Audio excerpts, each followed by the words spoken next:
Hello and welcome back to Raised by Giants live discussion. Good to see everyone. Welcome everyone in the chat and any moderators and or channel members out there and anyone that's listening to the replay. Thanks for joining us. We're going to be breaking down the Super Bowl halftime show.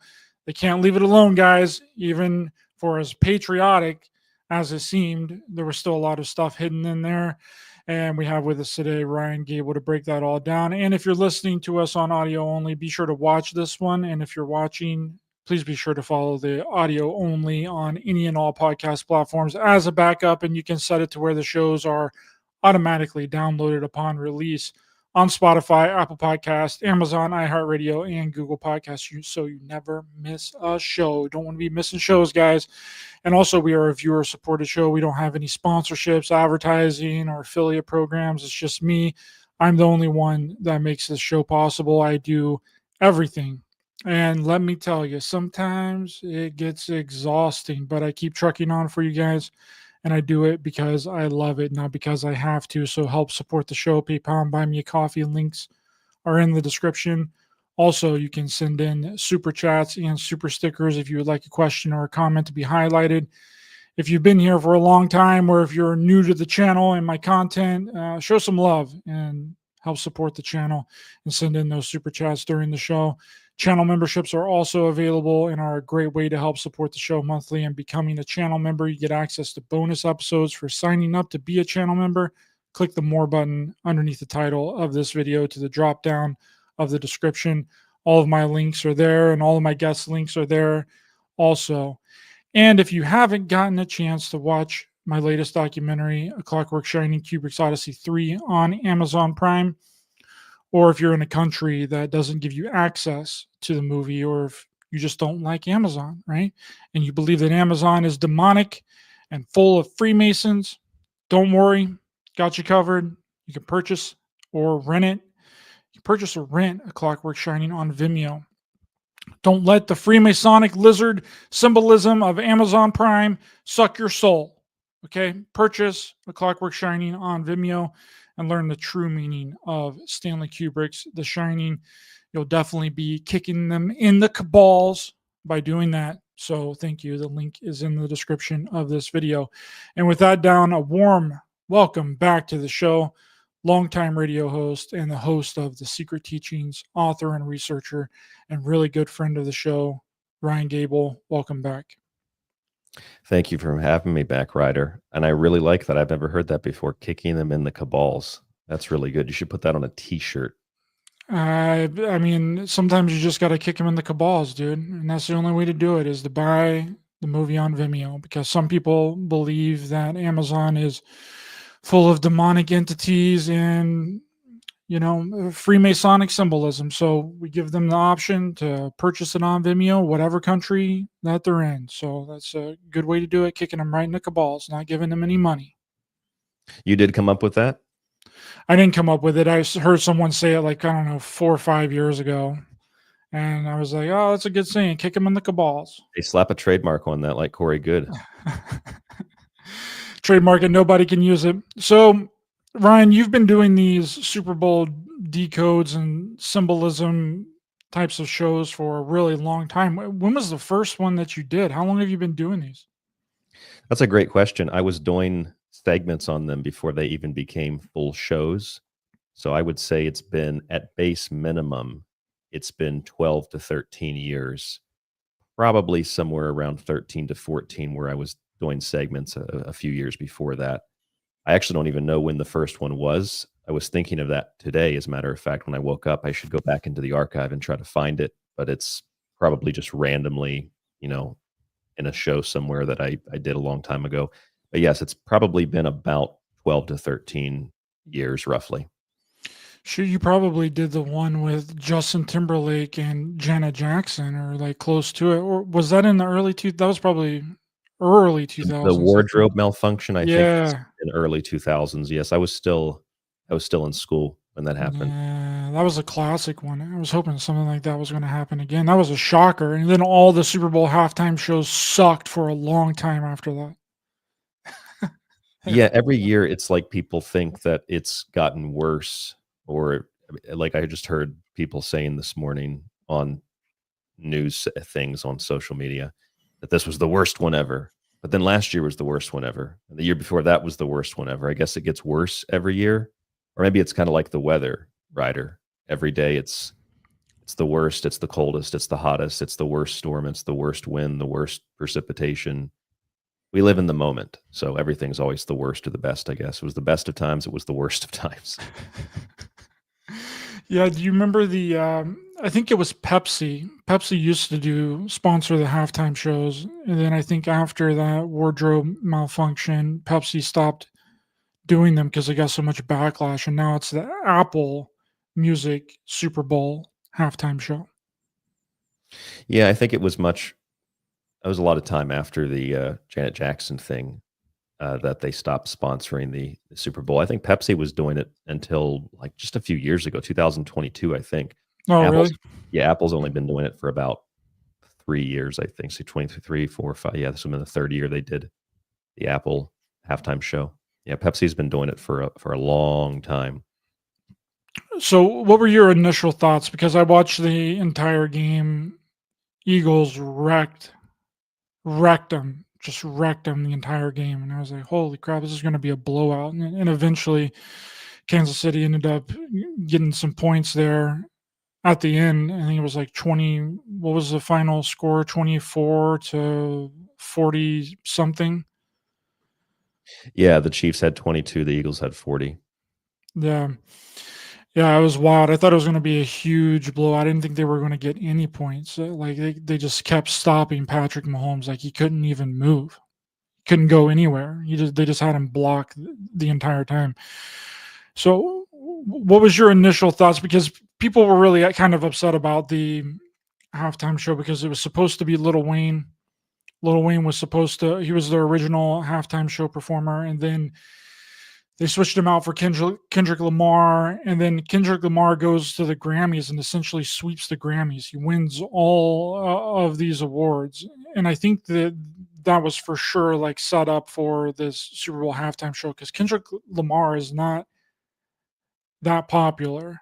He's only had like a couple of really hit songs, and then Not Like Us, the Drake diss, which he ended up playing. Everyone knew that he was going to play, but he took out a few words. Not going to say what the words were because of YouTube here, but it was interesting because Little Wayne is actually he's from Louisiana, and it made sense for them to have Little Wayne on there. But then they switched him out for Kendrick Lamar, and then he wins all these Grammys. So I don't know what the deal is there. Well, I think that there are, you could say 4 or 5, say 5 ways to break down or to analyze the Super Bowl overall. There's the story narrative, which is the same type of a narrative that the media and the NFL has leading up to the game. Like, for example, the Chiefs have a chance to three-peat. It's the first time ever that this has happened. Mahomes has 3 MVPs in the Super Bowl. So there's like a narrative leading up to it. Can the Eagles defeat them? That's the story. That's why you should watch. Then there's little details that are really important. Like, for example, the name of the arena, or the stadium rather, is Caesars Entertainment Superdome, or Caesars Superdome. And if you look at the very top of the arena from the inside, I saw one shot last night from the game where you could actually see it. I'm sure there were more, but there you could see at the top, you could see the giant laurel leaves around the head of what we would today we call Caesar, but Caesar was just a title. So, but Augustus is the Caesar that they're I'm assuming that's who they're depicting in Caesar's Entertainment. And then there's the commercial angle. So then you look at the commercials, and then there's the halftime show, and then there's kind of like a post workup of what the narrative was and how it transpired, and the Eagles stopped them, and so on. So you got like 5 different things to look at. So I don't just look at the halftime show. I look at the commercials, and because so many hundreds of millions of people watch and listen, and because that doesn't just include the United States, it includes people around the world in countries as far away as you can imagine and next door to us watch the Super Bowl. And people watch it after the fact, and people watch the halftime show after the fact. I watched it again last night after the game was over. we're talking about a lot of energy, and we're talking about at base minimum, we're looking at, something where it's the reason why Super Bowl commercials cost so much money, because so many people are watching. If nobody watched, they'd be like $1, but they're like $1 million or $8 million or 10 or whatever the number is now, because so many people tune in. So first of all, it's a great place to sell products. It's a great place to sell also ideas, and it's a great place to introduce or inject political, or I guess you could say political propaganda into popular culture. And usually there's a trend between these things. From the products, for example, like there's a lot of artificial intelligence, Chat GPT, Starlink, etc. And there were, I wouldn't necessarily say there were like direct political messages, although there was the Tom Brady Snoop Dogg commercial. That was a political message about, racism.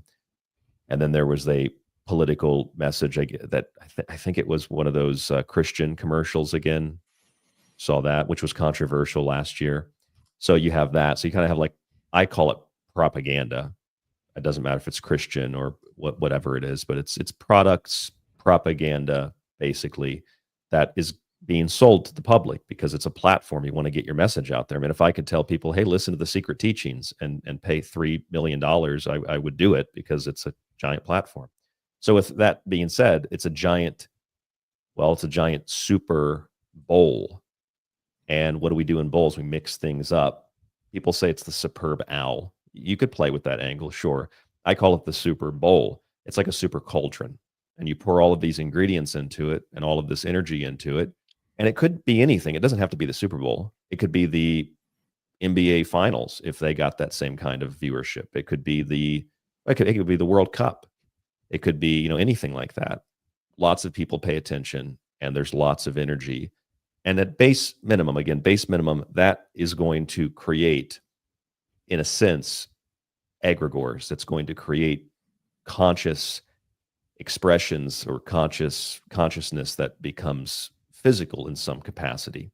And so people like myself, I've always kind of used, and then my friend Clyde, who does Ground Zero, we do a show every post Super Bowl, the day after the Super Bowl. Although I've been doing some on the secret teachings, I've been doing some pre-Super Bowl shows as well. But when we do the big show in Ground Zero, and I do my show today as well, the day after the Super Bowl, I always talk about these things that I'm mentioning to you, but I always talk about the magical element of it in relation to the Super Bowl, because, I mean, one, that's my show in general. I talk about everything in a magical sense usually. But two, because there are so many other, I guess, dime a dozen conspiracies that muddy the water of what is just, I think, part of human nature. I mean, humans are ritualistic. Everything we do is a ritual. Your show is a ritual. Getting up, getting the coffee in the morning is a ritual. And if you take a look at, like, for example, the halftime show that people were complaining about, they were saying this just looks like an African tribal dance. It's like, well, maybe. I mean, Shakira did her thing. She brought her country and her culture and flavor to the Super Bowl.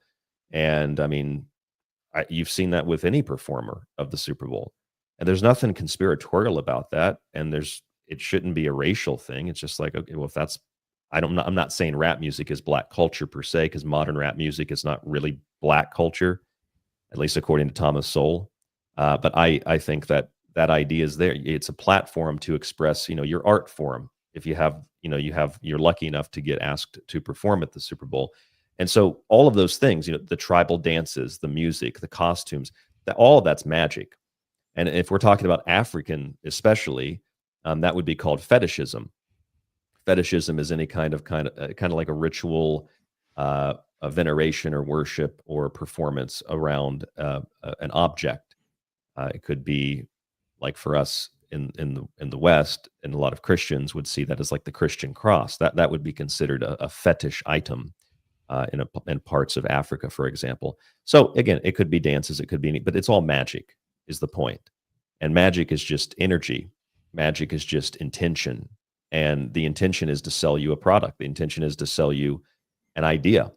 And that all, of course, is what we get out of the Super Bowl or the Olympics or the World Cup or anything like that. So I think before we go any further, that's a really, really important thing to note, because it means that we're not directly dealing with some like Illuminati planning committee that sits down with Kendrick and they're like, okay, Kendrick, so what we're going to do is we want you to move in this direction. So at exactly 3 minutes and 33 seconds in the halftime show, we can get a triangle out of the way that your legs are positioned. And that's going to, and at that moment, we're going to kill a bunch of kids and drink their blood. And that's really going to bring up the adrenochrome levels.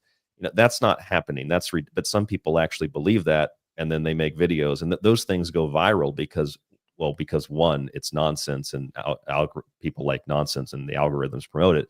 But two, because it also discredits the fact of what we're talking about right now, which is mostly advertising, marketing, psychology, and of course, magic. And I'll stop there if you have any direction you want to go or any other questions or comments. Yeah, I want to talk about the commercials really quickly because besides the things that you brought up, like the advertising and the political campaigns and Christianity and Chat GPT and AI, there was a lot of conspiracy commercials. Did you see those? Like this one with the Matthew McConaughey food conspiracy commercial where Yes. he's sitting there and like he goes back through time and then like he's like, oh, do you think the Super Bowl is really a giant conspiracy to get you to buy more food? Obviously it's an Uber Eats commercial here, but I thought that was really interesting. I was like, wow, they're which is what they should have been doing from the beginning. They should have just went headfirst into like all this conspiracy stuff and just instead of, because you've just made it so popular by like just completely discounting it, like, and that's kind of what they were doing. And there was other ones too. There was the one with Tom Brady. You mentioned Tom Brady's Snoop Dogg one. That was Tom Brady with Snoop Dogg, right? Where they were talking about the hate. There was the hate, and then there was the Tom Brady. Well, it wasn't really a conspiracy per se. It was supposed to be a clever commercial that Tom Brady is such a machine he runs on batteries. Yeah, so this one here, the Super Bowl commercial has a Fox broadcaster who lost power. So he basically like glitches out, and then a guy comes out. He's like frozen, like right here. I don't want to play the video I like because Mitch McConnell. exactly, and all these people that would just freeze. Several people have done it. Lady Gaga's done it. Cardi B has done it. Like they'll just like freeze up, so they're kind of playing on that. And this guy here on the right comes up and opens up this compartment on Tom Brady's arm, and there's 2 Duracell batteries in there, and he replaces the batteries and he shuts it back on, and then Tom Brady's all good again. Yeah, did you see the commercial for the frying pan with Gordon Ramsay? Yeah, so that one was really interesting too with Pete Davidson. That was the Pete Davidson Gordon Ramsay alien conspiracy, and apparently this was actually shot at Area 51. Oh, is that what they're saying, that they actually shot it there near the facility? Yeah. Because Yeah, Gordon Ramsay was posting photos from Area 51 the other day on social media, so it makes sense with this commercial that they actually, that hasn't been confirmed, of course, but it makes sense that they would have shot it on or around or near Area 51 because he was posting all the photos. Why else would Gordon Ramsay, a freaking popular chef, be at Area 51 unless he loves aliens, the alien lore and stuff? But this was interesting how, and then Pete Davidson. Gordon Ramsay looks at them and is like, "Oh, well, where's the alien?" And then like, not that alien. And then Pete Davidson shows up and he was like, "So you're an alien?" He was like, "Gordon, don't you know that all celebrities are aliens?" only the really, really popular celebrities, the super famous ones. And what's that commercial? It's for a pan. They said they reverse engineered it with alien technology. It's called the Hex Clad. Hex clad. Yeah, and hex is short for 2 things, hexagram, but also a hex, which I think it comes from German, but it's a spell cast by a witch. And it's really bizarre that Lady Gaga, as a matter of fact, she did the pre-game performance, and they even played a very small clip of her Abracadabra song at one of the breaks. And they kept referring to her as the Abracadabra singer, the Abracadabra singer, the Abracadabra singer. And she posted, I don't really do social media, but I think it was her Instagram. And I'm going to read you the quote from her Instagram. She's talking about entering. I'm guessing she was coming into the game. They took a promo picture and she's got all this black clothing on. She's gothic. Now, she said, sport or spells. Sport or spells. So yeah, you have these conspiracy commercials that celebrities aren't real, or that they're robotic, they're aliens. You have references to hexes, spells, magic. So it's not just the underlying cultural elements of, dances and fetishizing things and whatnot. It's also quite literally the usage of that type of witch, witch symbolism, or well, maybe symbolism isn't the right word, but the motif of the witch, or the magical spell that's being conducted, the hex that's being cast. And it doesn't just have to do with witches and like traditional kind of, I guess you could say, historical magic, not Harry Potter magic, like ritual magic, ceremonial magic. But then you get this mixture of like alien technology and robots, and put all that together. And it's more than just some kind of weird Illuminati thing. These companies clearly are playing on the conspiracy narrative. And I think it's a profitable narrative because people like us will talk about it, even if I don't, it's clearly a joke. Most of this stuff's clearly a joke. I mean, especially the Uber Eats commercial, that's just like a joke. Unless you think Matthew McConaughey's a lizard, I don't know. But I think the Uber Eats commercial is a joke. The pigskin sells bacon. The Apple halftime show sells apples. Omaha Steaks, Caesar's Palace or Caesar's Entertainment Superdome, Buffalo Wings. I mean, I thought it's a clever marketing commercial. I thought it was funny. I liked it. Yeah. And there's also the thing is, the NFL actually ran kind of like promos with the hashtag "the NFL is rigged." The NFL itself uses the NFL is rigged narrative and hashtag to promote the league. So in the same way that Taylor Swift was used and is used, I don't know as much now as maybe a year ago, to promote the NFL to women, but now they're using conspiracies to get more people to watch the NFL. Because even though I would normally talk about this, and you and maybe some others would talk about it, it's not a lot of people that talk about the quote conspiratorial elements of it.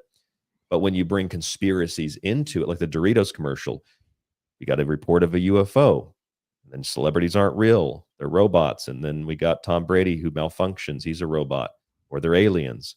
And you bring all that into the mix. I feel like this is it's almost like trolling in a way. They're 100% trolling. That's exactly what it was. And that's what people were saying, because there was this rumor going around too, mostly on Twitter, but it kind of, bled its tentacles onto all the other different social media platforms, that Elon Musk took out there's different numbers, like $40 million in Super Bowl ads to talk about the corruption and where our tax dollars are going, and which I didn't buy into that to the beginning, because all that stuff just came out about USAID the other day. Like, you're telling me you're going to have 3 freaking commercials already in the pipeline when you just figured all this stuff out to show on the Super Bowl just like a couple of days ago. But that was the big thing that a lot of people were talking about on Twitter. And I think that was a way to get people to watch it that normally wouldn't care. Or it's exactly like not the X Games, but the Olympics last year. It was the same thing. Like, they did this type of symbolism. We've talked about this several times, but I think it's important to repeat, because this is the way this stuff works. So I had no idea about the Olympics. I didn't even know the Olympics was going on. And then it wasn't until that opening ceremony where everyone was saying that they were making fun of the birth of Jesus, the Last Supper, right, where they had that transgender woman up there, and then everyone was making a big deal about it. And I'm like, that's what they want, because that creates more viewership. That gets people to tune in. That gets people to go and look at the opening ceremony 1,000,000 times. And if it wouldn't have been for that, I would not even have known that. I mean, some people would, because some people like to watch the Olympics. I used to, but I just don't really care anymore because it's not my thing. If it wouldn't have been for that and the community blowing up the Last Supper ritual thing, I would have had no idea about the Olympics. I wouldn't even have known about it, but it was kind of forced upon me. Well, that's because it again, became a that's thing in the community, and that's exactly what these things are doing. This is exactly what the Super Bowl halftime show is what is really about, again, that goes in my back to the opinion. products and the propaganda, and it's just selling you ideas. It's good marketing. I mean, I don't like marketing. I don't even really market my show, but I know what good marketing is, and the Uber Eats commercials good marketing, and the spinning of these conspiracy narratives is good marketing, and so is the Taylor Swift thing is good marketing. I mean, it's in a sense it's all good marketing. And even if people know that, I mean, they're still going to watch the game. The whole NFL, we're going to boycott the NFL, boycott the NFL, boycott the NFL. Even the boycott the NFL is is marketing, because if people are boycotting the NFL, say a few thousand people do that, well, some people that really like football are probably going to promote it even more. It's going to balance itself out, or be more in favor probably of the National Football League. So at least that's just an observation. I think that's possible. But yeah, they promote the Taylor Swift for girls. They promote the conspiracies for everybody. More people to watch. Just looking for new angles, because viewership has been down for the NFL.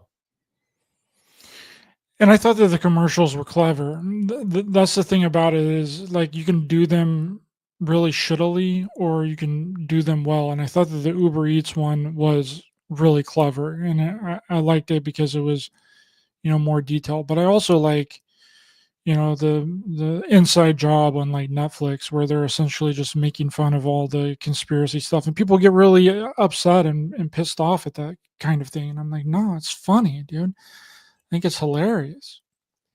They said that 113 million people tuned into the Super Bowl video, not just listening to it on the radio, but just actually watching it. 113 million. So I'm sure that the Illuminati confirmed Doritos people will think that that is an important number. But nevertheless, 113 gives you an idea of how many people initially tuned into the game. That's a lot of people. That's over a third of the United States. That's a lot of energy.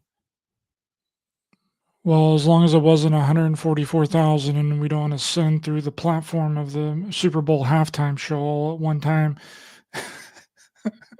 It's a lot of people, and a lot of magic, and a lot of energy, and whatever. I don't know if you look at all the different details. If you have, again, looking at the pre-story narrative, the details of the stadium, for example, the commercials, halftime show, and post show, and you put it all together, there is an underlying theme that you can find, like an underlying fabric or foundation to all of this that goes beyond just general assessments of like magic or pop cultural elements. I mean, the underlying theme really is what I've been talking about this on my show quite a bit. It's really the idea of the golden age. Trump calls for a golden age as soon as he's inaugurated, the day of the inauguration.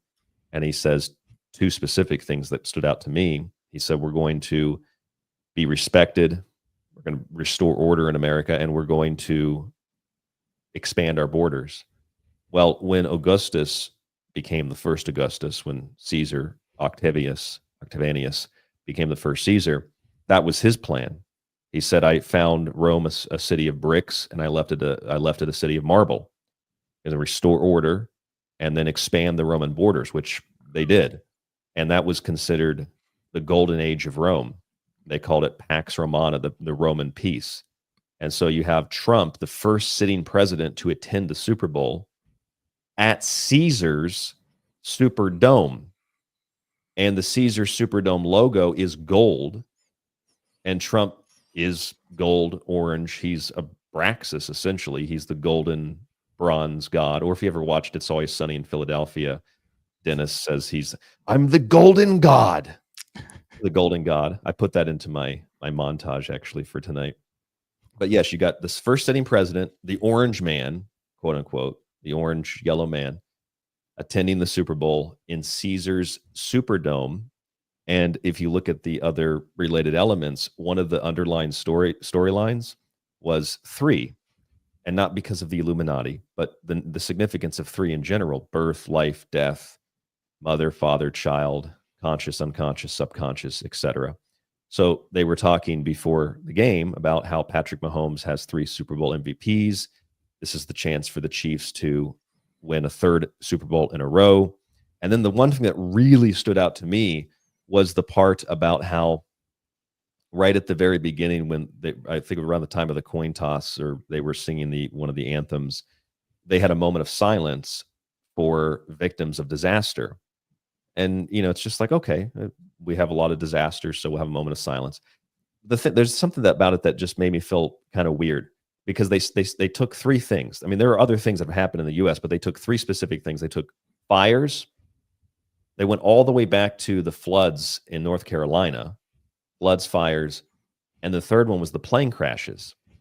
Now, if you paid attention to the pre and post Super Bowl narratives prior to and after the game, you had Kobe Bryant, who died in a Sikorsky helicopter, the same company subsidy of Lockheed Martin that had the Black Hawk helicopter that flew into the plane that was heading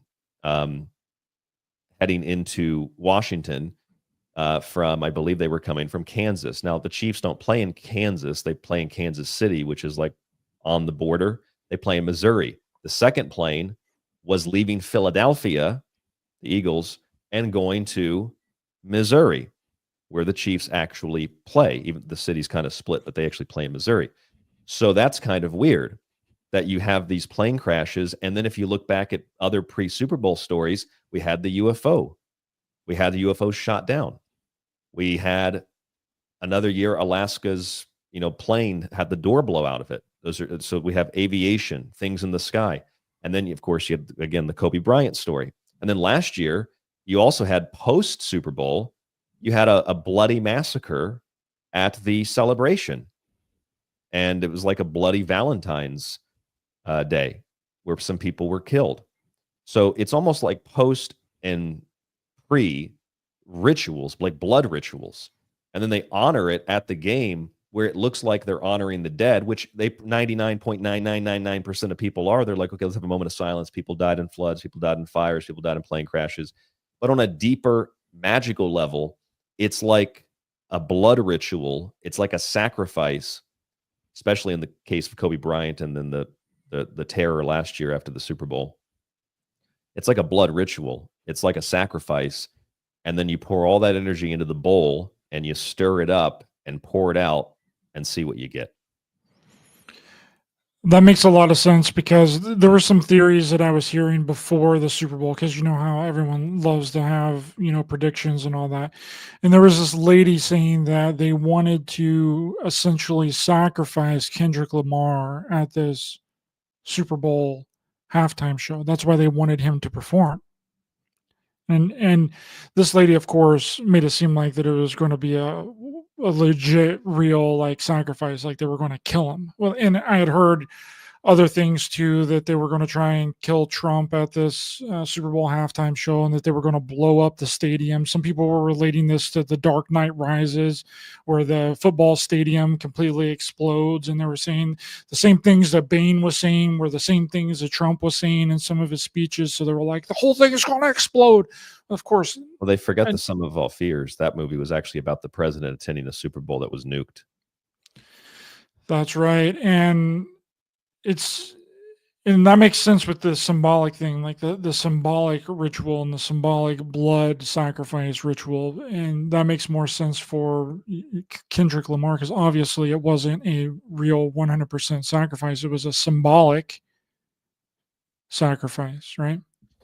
Yeah, and there's obviously a difference. I mean, even if you just think about like the Mayan people, if you asked the average person, not because they're dumb, they just, I didn't know this either. I learned this a few years ago. You ask the people, like, what did the Mayans do? Well, they sacrificed things. Well, what did they sacrifice? Oh, they sacrificed like the Aztecs.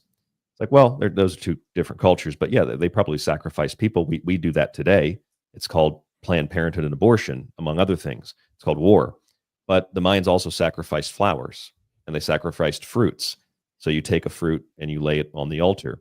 I mean, I could show you on my camera, I have a little Shinto altar over here on my stand, and I have a little offering of tea leaves and a little offering of rice crackers, I don't put a child and slit its throat on the altar. In fact, most sacrifices are sacrifices of offerings of things that you have. It could be money, it could be alcohol, it could be, I mean, in my case, it's mostly rice and seaweed and tea, because it's the cultural element of that, of Shintoism. But in general, it's the sacrifice of something that you have, right? You can and you can also sacrifice yourself. Parents sacrifice their self for their kids. That doesn't mean that they shoot themselves and kill themselves in some way for their kids, but you have to live your life as a responsible adult for your child. So you basically sacrifice your freedom, in a sense, for this completely different experience. That's a sacrifice. And in fact, if you think about the idea of like decapitation in the Islamic sense, totally misunderstood. The prophet Rumi, or the poet Rumi, I guess some would call him a prophet, but the poet Rumi, Rumi, he said that decapitation is not physical decapitation. That's stupid. You don't cut someone's head off for disagreeing.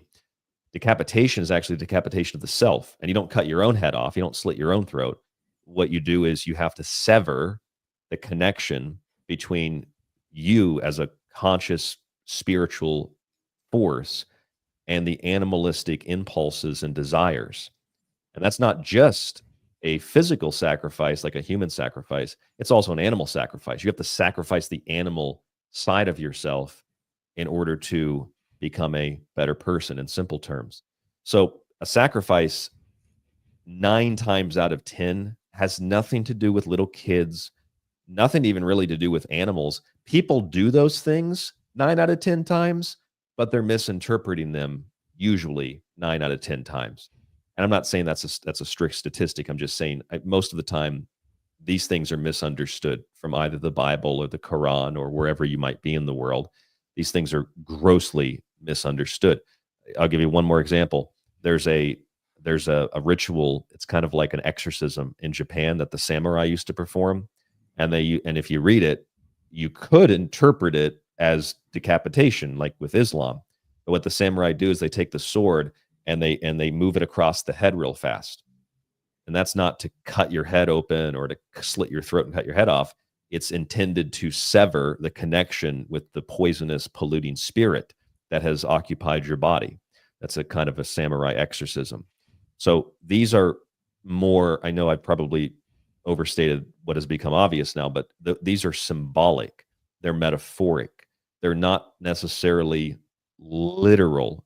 Do people do literal things? Yes, but this literalism, I think, has plagued, well, it's certainly plagued journalism, and it's certainly plagued conspiracy land, because people do interpret, well, they're going to sacrifice Kendrick Lamar. They're going to kill him at the Super Bowl. They're going to sacrifice Donald Trump.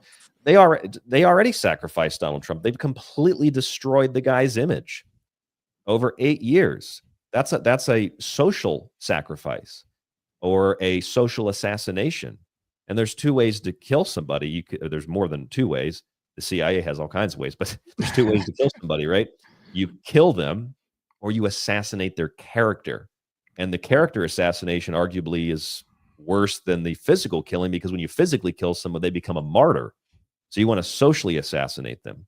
So that again, that's an important thing if we're talking about what you said with Kendrick Lamar and Donald Trump. I mean, I'm not saying those things couldn't happen, but it is more fictitious movie land kind of stuff. It's not literal, or it should be. I 100% agree. It's metaphorical, it's symbolic, and people don't really understand that. And that's really interesting about, you're talking about disconnecting essentially your lizard brain, right? You want to disconnect your lizard brain and your animal instincts and get it away from your body. Really interesting, and it makes so much more sense than an actual ritual. But I want to get into this this actual halftime show here, and what's going on here. This looks like some people would say it's the checkerboard floor, but it also looks like tic-tac-toe here, and you got the square, and you got the circle and the triangle. And what's the other one? There's another one here. I think it's all the keys for the PlayStation controller, right? Bingo. Yep. That's exactly what it is. So would you like me to break this down? Yes. Okay, so I think it's actually pretty simple to understand. And for people that are listening to the show that might think, well, Ryan, you say the same thing about like every event. Well, that's because it's pretty much the same imagery with every event in just different forms. And the reason for that is because it's like the base symbolism of our reality. We're going to talk about. I mean, this is a great example because we're talking about shapes. The shapes like the Platonic solids. I mean, this essentially creates our three-dimensional reality, which, interestingly enough, and this alone could probably be an entire show. The PlayStation, as you referenced there, the PlayStation controller that has these symbols, the X, the square, the circle, and the triangle, which are burned into my brain from playing so much as a kid. Yeah. I know exactly where they are. I can just sit here and I can press the button, square, X, circle, triangle. Those symbols, it's not an opinion. It's not me coming up with this. This is actually what the developer of PlayStation says. Okay, so that's important. This isn't just me. And this is what the developer of PlayStation says. And then again, and then this, what the PlayStation developer says, has nothing to even do with the Super Bowl. It's just a random, completely separate thing. Okay, so this is the guy that actually kind of designed it. His name is Teiyu Goto. And he says this. I'm going to read you the quote. I gave each symbol a meaning and a color. The triangle the triangle refers to viewpoint. This is what you see. I had it represent one's head or direction, and I made it green. Square refers to a piece of paper. I had it represent menus or documents, some kind of information, and made it pink. The circle and X represent yes and no, decision making, and I made them red and blue respectively. People thought those colors were mixed up, and I had to reinforce to manage meant that that's what I wanted. Okay, so that's the guy, Teiyu Goto, Teiyu Goto, Goto, who developed the PlayStation logo. Now, there's more to it than this, but just on the surface, the reason that he selected these symbols are really, really, really simple. The triangle is your viewpoint. That's why usually at the apex, you have the all-seeing eye through the triangle. That's our viewpoint. That's where Isis, Lucifer, that's where you see from, the apex. And that's also the head. And you have how many holes in the head? 7 holes in the head. 7 is going to be the most important number here. If you look at the square, well, the square is really obvious. It is not just a document or a piece of paper. The square is also the square, which is the 2D version of the 3D dimensional world. It's a representation of the corners or the directions of the world. So we're talking about space and time. There's a lot of physics involved in this. And then the X and the O, X is no, O is yes, okay. Well, what those symbols, I mean, in my opinion, I think very clearly represent. These are specifically from Japanese culture, according to Teiyu Goto, but I think they're pretty universal. The X and the circle represent the binary nature of reality. So you have the square, which is the confines of the world, essentially, the 4 corners, the 4 directions, the 4 elementals, the 4 elements, etc. You have the viewpoint where we see in 3-dimensional reality. And then you have the circle and the X, which represent, in a sense, kind of a binary code within the whole thing.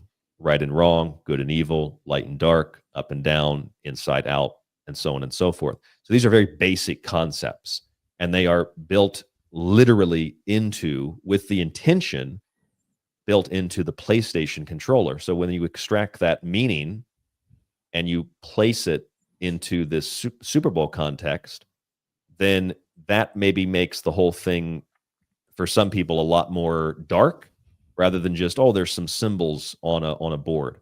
To me, it's not really light or dark.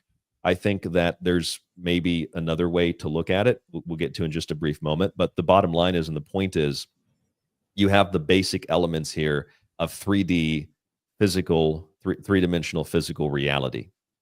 And as a matter of fact, to go one step further, the PlayStation company, the guy that designed all this, said that this whole thing, if you put these symbols together, was meant to represent exactly what I just said. It's meant to represent physical reality, and how PlayStation in particular was pushing the boundaries of reality and making new games that were much more realistic. That's the basis and the origin of all of this. If you want to look at pop culture, as a side note, you of course have the Squid Games. We have the triangle, the circle, the X, and in Squid Games that represents, at least according to the people that made it, they said that represents the hierarchy of the workers within the gaming place. So there's it represents hierarchy, which in a sense, there's hierarchy in everything. The circle and X represent that. And there's hierarchy in the 3D world, the three-dimensional world. There's hierarchy within everything. So, okay, that's my initial analysis. I'm curious to know what you think. What is this back here? It looks like a 1-8. You see it in the background here? Yeah, I think there was a countdown there on the back. Oh, okay. I was just curious. You can see it in some of the other pictures, the numbers change. That's really interesting. Yeah, I thought that was because I was watching it and I was like, okay, because it didn't have anything really symbolic in the first, I don't know, it was a really short halftime show performance as well. Normally they're a little bit longer, but what did he do? 3 or 4 songs? Normally it's at least 8 songs, or at least parts of 8 songs. And I was like, okay, well, when is something going to kind of show up? Because it was kind of just him walking around and rapping for a while. And then I see the triangle and I was like, okay, there's a triangle. You got the all-seeing eye. And then was the X, which X has become super popular over, this time, just the X symbol in general. I mean, you have Elon Musk buying Twitter as X, JFKX, shameless plug. And you have the circle, and I was like, okay, well, and then you brought it up to me. You were like, this is the exact same, what the PlayStation controller is, which I haven't played PlayStation in a really long time. I've been an Xbox guy. And I was like, yeah, that makes a lot of sense. And I didn't realize that they had that much meaning, but I do remember, because I would play the Dragon Ball Z Budokai games for PlayStation, and the special attacks was always 4 buttons and the trigger. So it was square, square, triangle, circle, and you would do a Kamehameha or whatever. Yes. Yeah. So then we got they are changing. So it's just an 8. There's nothing. Then there's an 8, and then there's looks like I don't even know what that first number is. There's square, circle, X. That's triangle, but the triangle is reversed. No, I mean in the background of these screenshots, you're right in seeing that the numbers change. So then we have here they are on the actual triangle there, and that's the upside down triangle. So that's what would that mean? That would imply the opposite of what Teiyo Goto said. That would imply it's viewpoint, but it's a different viewpoint. So, for example, if you look at Baphomet, and people get all freaked out about Baphomet, but if you look at Baphomet at the very top, you have the horns pointing up, you have the pentagram pointing up. The triangle actually points upward because it draws your attention toward the divine. If you look at the Diablo tarot card, El Diablo, the devil, he sits on a black cube and the horns are down, the torch is down. It symbolizes the lighting of the infernal world. So you could say, if you want to find something demonic, that the inverted triangle, which according to Teiyo Goto, who designed it for the PlayStation, represents viewpoint. It represents an opposite viewpoint, almost like an infernal viewpoint, drawing attention downward instead of bringing it upward, or rather bringing us further into the 3-dimensional world, which is what these 4 symbols represent. That's the exact same way with the peace sign. The peace sign is inverted. If it would have been up like the tree of life, it takes on a completely different meaning. The peace sign with the branches going down is rooting you into this 3D physical reality, and it's the exact same with the like what you're saying with this triangle and with the pentagram too. If it's a right side up pentagram, it means ascension. If it's a downside pentagram, just like this downside triangle. It means like physical reality, rooting you in this physical reality. And it's also water. That particular symbol is the elemental symbol of water. And so it represents a vessel like a super bowl. And that is also one of the symbols. People might argue this if they're actually witches, but if you look at symbol books, they'll say that that particular symbol represents one of the degrees of witchcraft, which are based off of the 4 elements, of course. So it is that in and of itself, that particular symbol is a symbol of water. And it's also, you'll notice that all of these symbols are also surrounded by their like a white outline. So each of them is in a black box. So we have the elements in a sense that are confined to these black boxes individually, which you saw that in the original picture with the grid of 9 squares. And that's really also important. I think that's a really important thing to mention too, Ryder, is that grid, if you can go back to the first image, that grid that you're seeing, that is no joke. That is literally the layout, 9 blocks of the magic square of Saturn. And Saturn is the cross and the black cube. And he is the god of the material world. He's the grand architect. And if you count numerologically, horizontal and vertical, each line adds up to 15. Numerologically, that adds up to 6. So it's 666, which is not necessarily evil. It's the mark of man. Protons, neutrons, electrons. It's carbon. We are carbon-based life forms. So it is carbon. It is the physical world. It is the 4 elements confined in that particular symbol.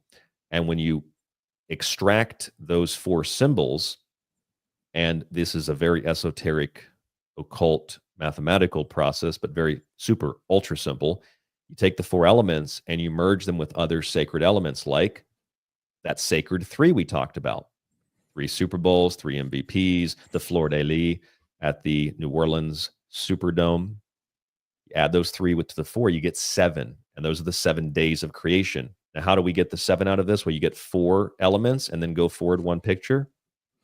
The stage is broken into 3 segments. Otherwise, the 3 worlds, heaven, earth, hell. 4 elements, 3 worlds, 7 days of creation, the black cube. There you have it. 3 Super Bowl MVPs.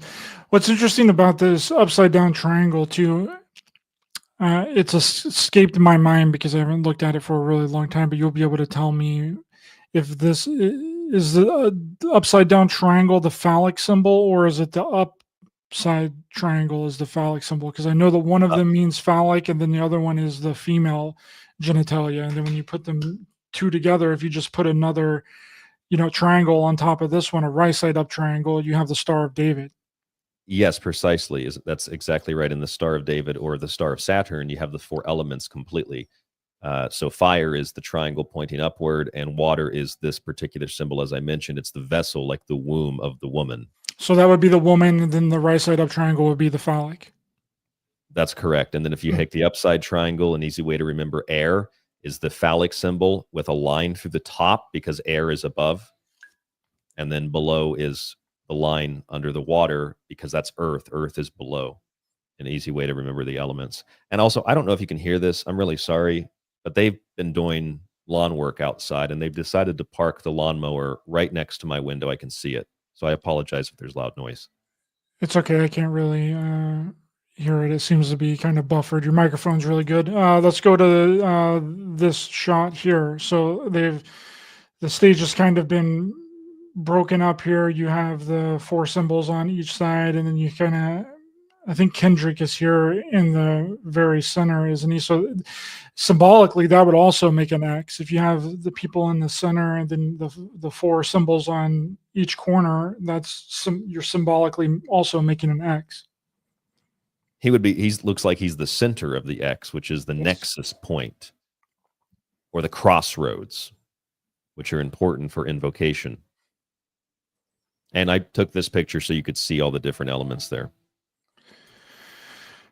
Then we have this was really interesting too, because there was only 1 shot of this that I saw during the Super Bowl, but they were essentially doing the Nazi salute.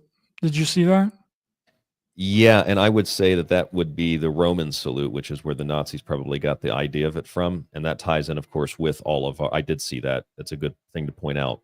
It ties in with all of our Roman imagery that we've talked about so far: They don't, Caesars, Trump, etc. they only showed it like one time. It was like when they first started walking around the circle, they all like did like Elon Musk at the inauguration when he did the salute Yes. twice. That's exactly like what they did. They put their hand on their chest and then they went like that. It was more the way that Hitler actually did his salutes, which was like this. He just did. Yeah, his was a little bit different. The Nazis kind of adapted it. Yeah, the Romans was like from the heart, from the soul, outward to you. Nazi one was a little bit different. I mean, it was both. The Nazis did the Sieg Heil like that, and then Yeah, sometimes it would just be like, "How you doing?" yeah, that's pretty much what Hitler would do. Like, huh, like up like that. His was special. He had the special salute. Maybe the Everyone else had to do the full thing. Just like in martial arts, the master can just do like a tiny bow, but the rest of the students have to literally bend all the way over. good when they point. bow. Yeah. Okay, so then we got another circle here. The colors are really interesting too because it's like I was mentioning in the beginning of the show. It seemed like it was a very patriotic halftime show. Like the colors were all red, white, and blue. Which the Rihanna halftime show a couple of years ago, they were all in red. I don't know if you remember that, but they were all in red. And I think there was a couple. I think halfway through they switched to like all white, but she was always in red. The red, white, and blue, of course, ties in with this whole idea of the Roman symbolism: Caesar, Trump, the Roman salute, and of course, well, red, white, and blue. America was, without doubt, founded on many of the Roman pillars and principles, including architecture. And Elon Musk had said recently, he said, America is the new Rome. So you have another connection to that. I mean, that's just pretty simple, but red, white, and blue. Also, if you want to go a step further, red, white, and blue does represent the elements. Red is fire, blue is water, white is air, black is earth, and Kendrick Lamar had, black gloves on, I guess you could say that. So red, white, and blue are also the colors of the elements. Maybe the stage itself is earth, the red is fire, the blue is water, and the white is air. And that's not just my opinion. That's the traditional occult color symbolism of the elements. It felt very 90s. Like, did you get that retro, like 90s A little bit. feel from watching it? Like, it was trying to hit you with some nostalgia while also, I mean, he's essentially wearing belt. I don't know if you have a shot in here of his pants. I guess this is, you can kind of see his pants here, but they're essentially like bell bottom jeans he's wearing. Yeah, I got a little bit of that nostalgic feel for it. I mean, I grew up listening to hip hop music, not Kendrick Lamar, but I grew up listening to stuff like that, so it's a little nostalgic for me anyway when I hear kind of mainstream hip hop music now. And I was like, they're trying to hit us with this retro 90s because the people that grew up in the 90s are now like in their 30s. So it's perfect marketing for them. It probably has something to do with the marketing, yeah. I mean, all that stuff is intentionally selected. Like when a president goes to speak, they pick the type of tie and the type of shirt and make sure that you don't want to wear the wrong thing at the wrong time that might imply something, It's all very, very carefully selected. What's going on with this car in the background? You have any idea what this, if this symbolizes anything? Because I think No, they came in on a car. He came in on a car, right? yeah, they brought the intro to the halftime show, and yeah, he was sitting on top of the car. Which Logan You Paul also drove into the Mike Tyson fight in a car. Connection. Illuminati confirmed. Maybe it's Illuminati confirmed. I mean, as for the car, I don't really have an opinion. Maybe one will formulate, or maybe someone else will point something out. The only thing I could think of is that with the shadows of it sitting there on the cube, it kind of reminded me of Knight Rider, which is an AI car. But I don't really have any further opinion on it. My view was just the stage and the 6-digit grid. But it's a good question. Maybe someone else has an opinion on that. Midnight Rider. Always keep the car in park.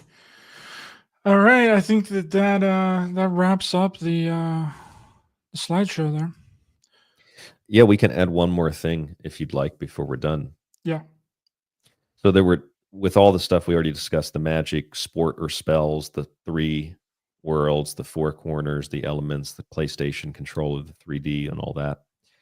Some of the stuff that Kendrick Lamar said, obviously the Drake diss, A minor, and there were 2 instances where, I mean, maybe it was just my impression, 2 things that he said that really stood out to me. And they were part of the music. It's part of the performance. It's not like he paused and said something that was off from what the performance was supposed to be. But there were 2 things. They tried to rig the game, but you can't fake I forget exactly what he said. Influence. I think it was influence. You can't Influence, fake yes. influence, right? And then he said, revolution is about to be televised. You pick the right time, but the wrong guy. I mean, if you put that into context, I mean, I'm not saying he did it intentionally or chose to use that line just because of what I'm going to say here. But if you put that into context with Trump set the game, the Caesar, the Roman salute, and all that, I mean, Americans, even the mega people especially, were like, Taylor Swift got booed. This is a symbol. The Eagles won. This is a symbol of America's back. It's the revolution. It's almost kind of like, again, if we're talking about trolling, the revolution's being televised. You pick the right time, but you got the wrong guy, whether that's Elon Musk or Donald Trump, and things are not going to go the way that you think. And that's the thing about Augustus. Augustus did kind of save Rome. Hitler saved Germany. You can't say that about Mao. Mao destroyed China. But like Augustus kind of, in a way, you could argue, kind of saved Rome.